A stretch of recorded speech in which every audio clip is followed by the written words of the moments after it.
The United Party for National Development, or UPNDP in Zambia, has recently challenged President Edgar Lungu to be transparent and honest about the country's debt. According to reports, the UPND said that they had serious doubts about the true extent of Zambia's debt because the ruling party, the Patriotic Front, has not disclosed some of the projects done by using borrowed money. Nicole Beardsworth, a political analyst, joins us in studio now to talk about a couple of these issues. Nicole, thanks for coming in. Thanks so much for having me. Yeah, it's a pleasure. So it was reported that Zambia's public debt stood at $12.45 billion in August 2017. What are the main causes of Zambia's debt? I mean, maladministration, I imagine, would be the biggest reason, but perhaps there's more to it. So there is quite a bit more to it, actually. In 2011, when the Patriotic Front came to power, President Sata, who was the president at the time, had undergone a massive infrastructure drive. So he had been building roads and clinics and schools across the country between 2011 and the point when he died in October 2014. Thereafter, his successor, President Edgar Lungu, continued this infrastructure drive, but there has been significant amounts of more leakage since 2014. Yeah. And we've seen massively inflated prices for project finance. So, I mean, we've also seen talks between the IMF and Zambia, and they've failed. I mean, these attempts have absolutely gone nowhere. This happened last August. This is obviously going to have a major effect on the country's growth this year.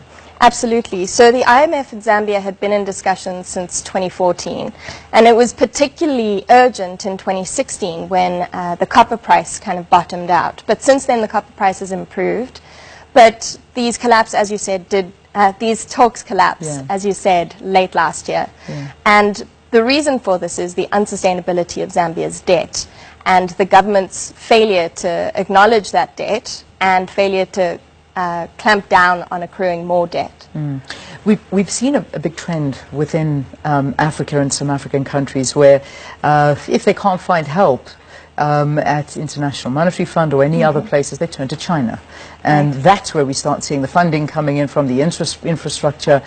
Is this high on the agenda, that perhaps Zambia could turn to China for assistance? Well, actually, Zambia has been contracting a lot of loans and project finance from China for this infrastructure drive, right from the very beginning, yeah, from 2012.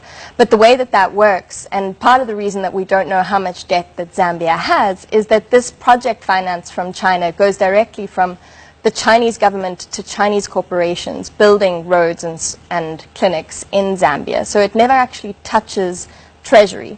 It never goes through government coffers.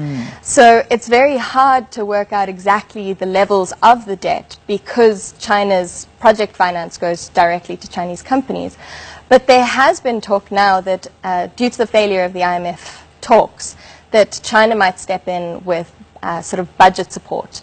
China doesn't normally do this, but Zambia is in a very precarious position and can't pay back its debt. So it is possible that China might give Zambia some budget support. Yeah, one would imagine. But I mean, China's not the only country. If you look at the cholera outbreak, that was also a major problem in Zambia. And if I'm not mistaken, I mean, there was funding coming from the likes of Turkey to help as well as China in this outbreak. Because, I mean, that must be also having a devastating effect on the country and the economy. Yeah, absolutely. The cholera outbreak is still ongoing, actually. And so this week, schools are closed across much of Zambia because of cholera.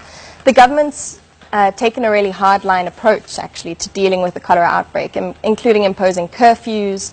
They've been clamping down on informal traders, pushing them off the streets. This has led to riots in some places, high-density suburbs, in Lusaka and in Kabwe in Central Province. Yeah. In terms of energy as well, that's an issue. Just if we could talk on that briefly. The president there has called for help on from the International Atomic Energy Agency to diversify the energy sector. Is this a good call? I mean, if we look at the economic position that they find themselves in, talking about that right now, is that the right way to go? Well, absolutely. It's a really precarious position. Zambia was having major power outages over 2014 and 2015, and the main reason for that was the drought, the El Nino-induced drought. Yeah. But since then, higher rainfall has led to an improvement in the power situation in Zambia, because most of Zambia's power comes from hydro. Yes. So I understand that this nuclear drive that they're trying to push is less about having more capacity and more about contracts and kickbacks. Yeah, which we know, as in South Africa, I mean, something that we've been fighting against for a long time, and we're finally starting to see a little bit of a turnaround in policy. Perhaps nothing official, but we saw the president of the ANC, Cyril Ramaphosa, saying we're going to have to very much so rethink this, and that's on a South African perspective. So for Zambia to go that route, that could spell a huge disaster for the country.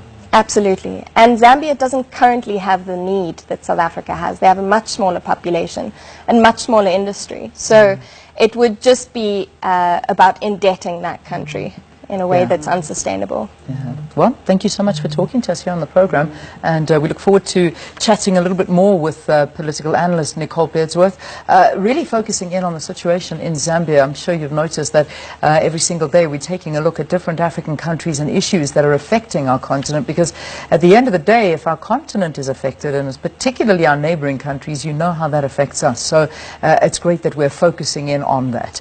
Let's now take a break here on the program.